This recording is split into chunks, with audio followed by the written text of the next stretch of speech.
अयम निजः परो वेति गणना लघुचेत साम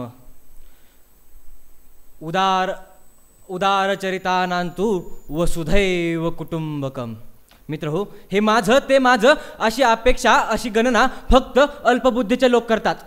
परंतु हे संपूर्ण विश्व म्हणजे मला माझ्या कुटुंबाप्रमाणे आहे असं प्रेमाची भावना, प्रत्येकाबद्दल बंधुत्वाची भावना फक्त उदारचरित्र असणाऱ्या लोकांमध्येच आपल्याला पाहायला मिळते. आणि आपल्या संस्कृतीने वसुधैव कुटुंबकम म्हणजे जगाबद्दल प्रेमाचा भाव, जगामध्ये प्रेमाचा भाव प्रेमाच्या भावाने स्थानापन्न करून आपल्यामध्ये रुजवून आपल्याला पुढे वाटचाल करायची आपल्याला संधी दिलेली आहे. आणि हे करत असताना आपल्या भारतीय संस्कृतीमध्ये वसुधैव कुटुंबकम म्हणजे ज्या दारातल्या गाईला आई मानून तिला पहिली पोळी दिली जाते मित्र हो, आणि दारातल्या श्वानाला शेवटची पोळी दिली जाते.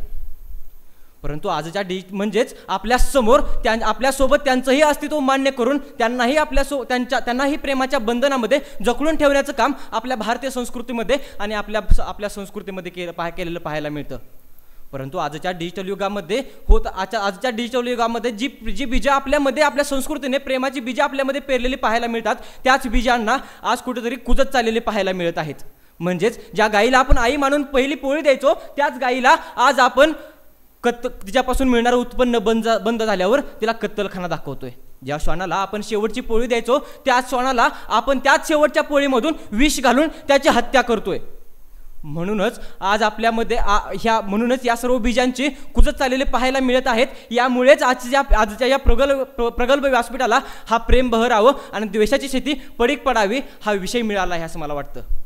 आणि याच पडीक पडत चाललेल्या आणि याच कुजत चाललेल्या बीजांना आज शब्दरूपी पाणी घालून त्याचं रसाळ फळांची आणि सुगंधी फुलांची बाग बहरावी अशी अभिलाषा घेऊन नमस्कार, मी प्रज्वल धनंजय नरळे आज आपल्या समोर उपस्थित आहे आणि विषय मांडतोय प्रेम बहरावं, द्वेषाची शेती पडीक पडावी.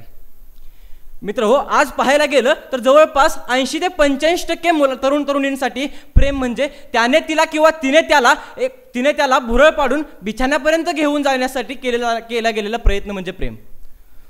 आणि यामध्ये त्यांना मिळालेलं यश म्हणजे त्यांचं प्रेम बहरले. परंतु ज्यांना सत्याचा अंत समजला अशा संत महात्म्यांनी सांगितलेलं प्रेम, आणि हे प्रेम म्हणजे कुठेच यांचा समवाय साधला जाऊ शकत नाही. मी तर म्हणेन आजच्या तरुण तरुणींचं प्रेम म्हणजे हे प्रेम नाहीच. हे म्हणजे निव्वळ आपली काम वासना भागवण्यासाठी केला गेलेला एक प्रयत्न आहे. मित्र हो, ज्या संतांना सत्याचा अंत समजला त्यांनी प्रेम केलं.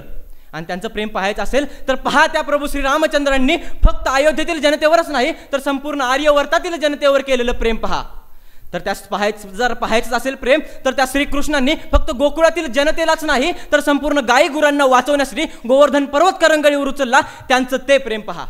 जर पाहायचं असेल प्रेम तर त्या संत तुकारामांचं आणि संत ज्ञानेश्वरांचं प्रेम पहा, ज्यांनी लोकांनी एकत्र यावे, त्यांच्यामध्ये करुणा प्रेम जिव्हाळा आपुलकी एकमेकांमध्ये रुजावी यासाठी कीर्तन प्रवचने आणि अभंग यांची रचना, कीर्तन प्रवचने अशा सेवा देऊन त्यांनी जगामध्ये रुजवलेलं प्रेम पहा. मित्र हो, जर पाहायचं असेल प्रेम तर त्या डॉक्टर बाबासाहेब आंबेडकरांनी माणसाला माणूस म्हणून जगवण्यासाठी दिला गेलेला हक्क, यामध्ये प्रेम पहा.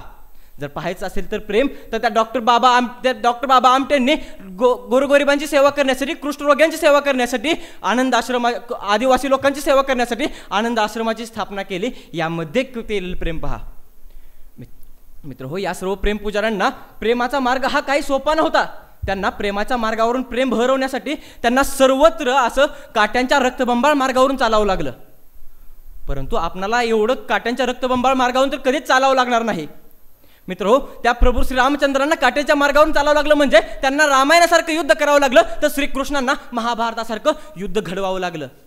कारण तेव्हा त्यांनी हे अशा प्रकारची घनघोर युद्ध घडवून त्यांनी द्वेषाचा अंत केला आणि प्रेम बहरवलं. मित्र हो, प्रेम बहरणं आणि द्वेषाचा अंत करणं यामध्ये काही वेगळं नाही. कारण एकदा का द्वेषाचा अंत झाला तर आपोआपच सर्वत्र प्रेम राहतं, प्रेम उरतं आणि सगळीकडेच ते प्रेम बहरतं. मित्र हो, साने गुरुजी म्हणतात, मित्र हो, आपणाला फक्त आपणाला काही त्यांच्यासारखं रक्तबंबाळ काट्यांच्या मार्गावरून चालायचं नाही. आपणाला फक्त अशा मार्गावरून चालायचं आहे, फक्त त्यांच्यावर फक्त खड्डे आहेत. आणि ते खड्डे मुजवतच आपल्याला चालत जायचं आहे. आणि ते खड्डे मोजवताना ते चालताना आपल्याला सर्वत्र प्रेमाची उधळण करत करत चालायचं आहे हे असं वाटतं मला. मित्र हो, साने गुरुजी म्हणतात, खरा तो एकची धर्म जगाला प्रेम अर्पावे. या सर्व संत महात्म्यांनी महान लोकांनी सांगितलेलं आहे प्रेम हेच सत्य आहे आणि प्रेम हेच सत्य आहे. आणि तसंच साने गुरुजींनी सांगितलेलं आहे प्रेम हेच सत्य आहे. खरा जगामध्ये एकच धर्म आहे, तो म्हणजे प्रेम धर्म आहे. आणि तोच प्रेम आपण सर्वांना वाटावं यासाठी साने गुरुजींनी म्हणतात खरा तो एकच धर्म जगाला प्रेम अर्पावे, म्हणजे जगाला प्रेम अर्पावं असं साने गुरुजी म्हणतात. आणि आपण सर्वांनी मिळून याच एकतेने सर्वांनी मिळून हाच प्रेम भरवण्यासाठी या संपूर्ण विश्वामध्ये संपूर्ण प्रेम वाटत चालावं. मित्र हो, पाऊस तिथेच पडतो जिथे झाडे ऑक्सिजन देतात. म्हणजेच आपण जर निसर्गाला जी गोष्ट देतो तीच गोष्ट निसर्ग आपल्याला महागारी देतो. म्हणजेच आपण जर प्रेम दिलं तर प्रेमच मिळेल. म्हणून आपण सर्वांनी एकजुटीने जाऊन सर्वत्र प्रेम वाटावं आणि आपल्याला तेच प्रेम महागारी मिळेल असा माफक आशावाद व्यक्त करतो आणि तेच थांबतो. धन्यवाद.